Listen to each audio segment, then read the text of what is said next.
একজন মুসলিম ভাই, তার নাম যোগিন্দর সিং মাইন।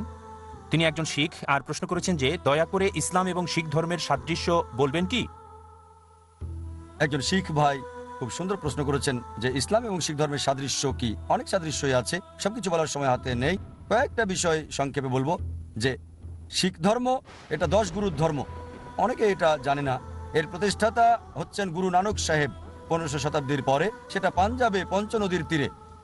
আর গুরু নানক মুসলিমদের দ্বারা খুবই প্রভাবিত হয়েছিলেন। ক্ষত্রিয় পরিবারে জন্ম তার, হিন্দু যোদ্ধা পরিবার, মুসলিমদের দ্বারা প্রভাবিত হয়েছিলেন অনেক মুসলিমদের। আর যে পঞ্চকর শিখরা সবসময় মেনে চলে তা হচ্ছে কেশ, মানে বড় বড় চুল, তারপর কাঙ্গা মানে চিরুনি, চুল পরিষ্কার করতে, তারপর কাড়া মানে ব্রেসলেট, চতুর্থ হচ্ছে কাচ্চা মানে লম্বা অন্তর্বাস, আর পঞ্চম হচ্ছে কিরপান মানে ছুরি। সংক্ষেপে এটা হচ্ছে পরিচয় একজন শিখ সম্পর্কে। আবার যখন কাউকে দেখবেন মাথা পেঁচানো তখনও বোঝা যায় সেটা। তাই আমি সবসময় বলি যে যারা ভয় ছাড়া লেবাস পরে তারা হচ্ছে শিখ। এই জন্য আমার লেকচার শুনেন, যদি পোশাক দিয়ে উদ্দেশ্য বোঝা যায় মুসলিমদের বলি, সেটা পরে মার্শাল্লাহ শিখরা। শিখ হিসেবে তারা গর্ববোধ করে, এমনকি কানাডিয়ান সরকারের সাথে যুদ্ধও করে তারা।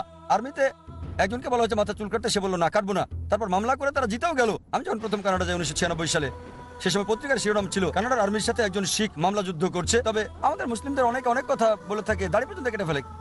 কেন?